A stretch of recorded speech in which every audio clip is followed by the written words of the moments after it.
The city of Makuta was alive with the morning sun, its streets glowing with the hum of motorbikes, traders shouting out the prices of fruits, and the clatter of children running to school. In the heart of this vibrant African city stood the tall glass building of Obeng Enterprises, owned by the wealthy and respected businessman Kwame Obeng. Kwame was known far and wide as one of the richest men in Makuta. His empire stretched from real estate to import and export, and his offices sparkled with polished marble floors and golden chandeliers. But Kwame's heart, though ambitious, carried something heavier than gold, a deep suspicion of people.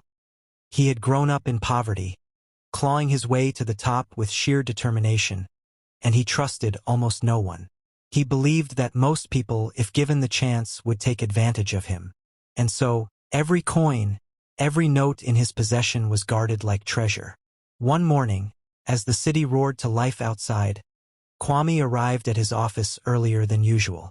He had a meeting with international investors, and from his black leather briefcase, he removed a neat envelope containing $20,000 in crisp U.S. bills. It was payment for a special contract, and Kwame counted it twice, each bill sliding between his fingers with satisfying precision. After placing the envelope carefully inside his drawer, Kwame locked it, tucked the key into his pocket, and strode out to the meeting room. His mind was busy with numbers and negotiations. But fate had already begun weaving a story that would soon shake his heart. In that same building worked Ama Mensah, the office cleaner. Ama was a widow in her 30s, dark-skinned, graceful even in her faded uniform. She worked quietly, often invisible to the employees who passed her by. Every day, she scrubbed the floors, wiped desks, and carried her mop like a soldier carries a weapon. Her wages were meager, but Ama never complained. She had one purpose in life: to raise her son, Kojo, a bright-eyed boy who dreamed of becoming a doctor one day. Ama had learned to find dignity even in her lowly job. Yet to many, she was just the cleaner. Few even remembered her name. That morning, as Kwame left for his meeting, Ama entered the office with her mop bucket.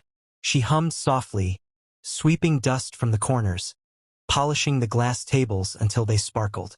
She noticed the faint scent of Kwame's cologne lingering in the air, strong, commanding, the kind of smell that reminded her of wealth she could never touch.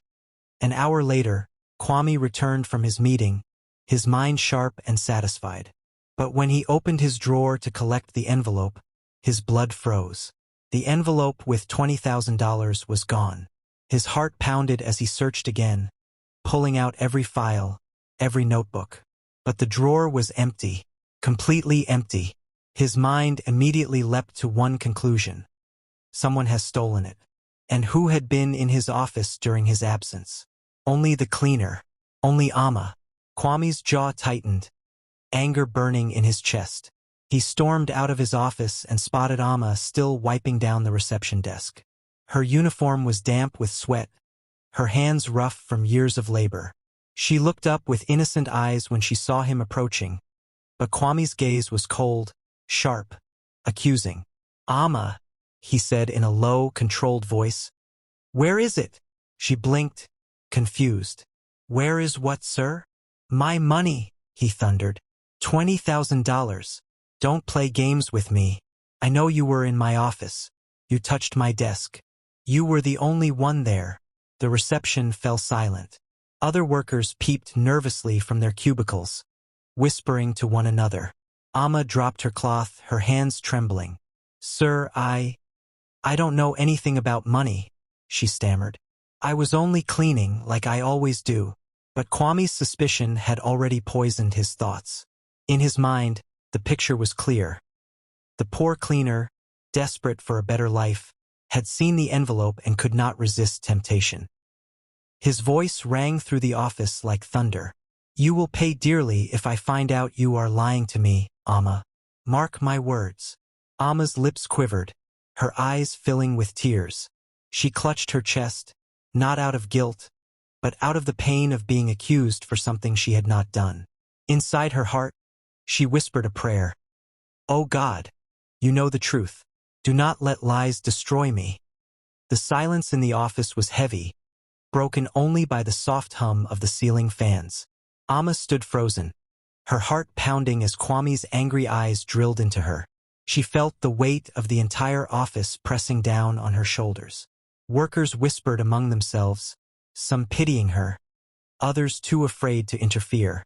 Kwame stepped closer, lowering his voice, but his tone was sharper than any blade. Amma, listen to me carefully. That money was not small change. $20,000. Enough to change your miserable life. Enough to tempt anyone. You were in my office. You had the chance. Tell me the truth now before this gets worse for you. Amma shook her head desperately. Sir, I swear by the God I serve, I did not touch your money. I have never stolen anything in my life. I may be poor, but I teach my son every day that honesty is worth more than gold. Please believe me. But Kwame's suspicion had already closed his ears. In his world, poverty and theft walked hand in hand. You dare swear before me? He spat. Then explain this. Who else could have taken it? No one entered my office but you. Do you think I am a fool? Amma's lips trembled. Sir, I don't know. Maybe someone else. Enough! Kwame thundered, his voice echoing off the marble walls. You have until the end of the day. Return my money, or I will call the police. Do you understand? The police? Amma. You will rot in prison, and your son will grow up without a mother. At the mention of her son, Amma's knees weakened. Images of little Kojo's face flashed in her mind. His wide smile, his dreams of one day wearing a doctor's white coat. The thought of leaving him alone in this world brought a deep ache in her chest. Tears spilled down her cheeks as she clasped her hands together in front of Kwame. But Kwame's anger was like fire fed by suspicion. He turned away, refusing to look at her tears. Words mean nothing without proof. You poor people always have excuses. But I will not let you steal from me. Amma picked up her bucket and mop with trembling fingers. She wanted to shout, to fight, to defend her dignity. But her voice was locked behind the lump in her throat. As she turned to leave, she heard the whispers of other employees. She stole it, I'm sure. Imagine, $22,000. She must have hidden it already. Poor woman. But you can't trust the poor around money. Their voices stabbed her like knives. She felt smaller and smaller with every step she took. By afternoon, the whole office was buzzing with the news. Some workers avoided her, afraid to be associated with a thief. Others looked at her with pity, but no one spoke up in her defense. Amma carried on cleaning, though her hands trembled with every movement. Each sweep of her mop felt heavier than the last. Meanwhile, in his glass-walled office, Kwame paced back and forth. His thoughts were a storm. What if she had already spent it? What if she hid it somewhere I cannot find? His mind refused to consider that perhaps he was wrong. To him, wealth had always been hunted by greedy eyes, and Amma's poverty seemed like perfect evidence. By evening, Amma stood once more before Kwame's desk. Her face was weary, her uniform damp with tears and sweat. She spoke in a faint but steady voice. Sir, I cannot give you what I do not have. If you believe I stole from you, then do what you must. My conscience is clean. God is my witness. Kwame's eyes narrowed. Then you leave me no choice. He reached for his phone and began dialing the police. Amma's breath caught in her throat. Her hands clutched the wooden cross around her neck as she whispered, Father in heaven, let the truth come to light. The phone rang. The confrontation had reached its breaking point. Just as Kwame pressed the last digit on his phone, the door to his office swung open. It was Mr. Dubé, the elderly security guard of the building. His uniform slightly crumpled, but his eyes sharp with urgency. Sir, sir, he called out, slightly out of breath. Before you call the police, please listen to me. Kwame frowned, irritated. Dubé, this is none of your concern. A crime has been committed in my office, and I will not let it go unpunished. But Dubé shook his head firmly. No, sir. No crime was committed by this woman. I saw something this morning that you need to hear. Kwame lowered the phone slowly, suspicion still clouding his mind. Amma looked at Dubé with desperate hope, her hands trembling. "Tell me quickly," Kwame demanded.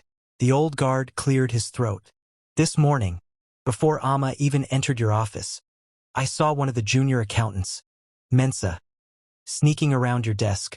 I thought it was strange, but I did not interfere. Later, I noticed him hiding an envelope under his jacket before rushing out of the building." Kwame's brows furrowed. "Mensa? Are you certain?" "I have worked here for 20 years, sir," Dubé replied, his voice steady. "These eyes don't lie. I know what I saw." For a moment the room fell silent. Amma's tears hung on her cheeks like jewels of sorrow, but her eyes now carried a flicker of hope. Kwame's heart pounded. His certainty, the wall of suspicion he had built, began to crack. "Get Mensa," Kwame barked, his voice harsher than he intended. Within the hour, the young accountant was dragged into the office. His face was pale, his lips quivering. When Kwame demanded the truth, Mensa fell to his knees. "I'm sorry, sir," he wailed. I didn't mean to steal it. I thought I could replace it before anyone noticed. My mother is sick, and the hospital bills." His words spilled out like water from a broken jar. From inside his bag, he pulled out the envelope, still sealed, the crisp bills untouched. Kwame's eyes widened. His throat tightened. He looked at Amma, who stood silently, her dignity wounded yet shining like polished gold. The truth was now undeniable. She was innocent. Kwame dismissed Mensa with guards, too shaken to even decide his punishment. His gaze fell back on Amma. For the first time, he noticed the depth of her eyes, the strength in her posture despite her humiliation. She was poor, yes, but she had stood with honesty unbroken, even when the world accused her. Amma's voice broke the silence. "Sir, I told you, I did not take your money. I may not have riches, but I still have my integrity." Kwame could not speak. His heart, so used to suspicion, felt heavy with shame. For the first time in many years, the great billionaire felt smaller than the cleaner who stood before him. The office was silent after Mensa was taken away. The workers who had been whispering against Amma earlier now lowered their heads, ashamed. The truth had pierced through the fog of suspicion, leaving only silence and regret. Kwame sank slowly into his leather chair, his hands covering his face. He, the mighty billionaire, had humiliated an innocent woman, accused her in front of everyone, and nearly destroyed her life. Amma, though relieved, did not smile. She stood quietly, her dignity intact, her hands folded in front of her. The tears on her cheeks had dried, but the pain of the false accusation still weighed on her heart. Kwame lifted his head at last. His voice was softer, almost trembling. "Amma, I do not know how to ask for forgiveness. I wronged you terribly. I let my suspicion blind me. I judged you because of your poverty." Amma's eyes met his. There was no anger in them, only a deep, calm sadness. "Sir," she said gently, "poverty is not a crime. We may wear old clothes and eat little food, but many of us still carry honesty in our hearts. You thought I stole because I am poor, but sometimes the poorest person has the richest soul." Her words struck Kwame like thunder. For a moment he saw his own reflection, a man surrounded by wealth, yet poorer in trust and kindness than the woman who scrubbed his floors. He stood up, straightening his suit, and addressed the entire office. His voice carried not authority this time, but humility. "Listen to me, all of you. Today I made a grave mistake. I accused an innocent woman without proof. I let my prejudice blind me. Amma has shown us all what true integrity looks like. I am ashamed, and I promise this lesson will not leave me." The workers bowed their heads, murmuring in agreement. Some even approached Amma later to whisper apologies. But Kwame was not done. He turned to Amma once more. "You said your son dreams of becoming a doctor. Tell me, Amma, what stands in his way?" Amma's lips parted in surprise. She hesitated before answering. "School fees, sir, and books.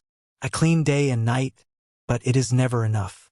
Kojo is gifted, but sometimes I fear his dreams will fade under the weight of poverty." Kwame felt his chest tighten. He remembered himself as a boy, barefoot on the dusty roads of Makuta, dreaming of success while the world mocked him. He had sworn never to forget where he came from. Yet somewhere along the journey he had.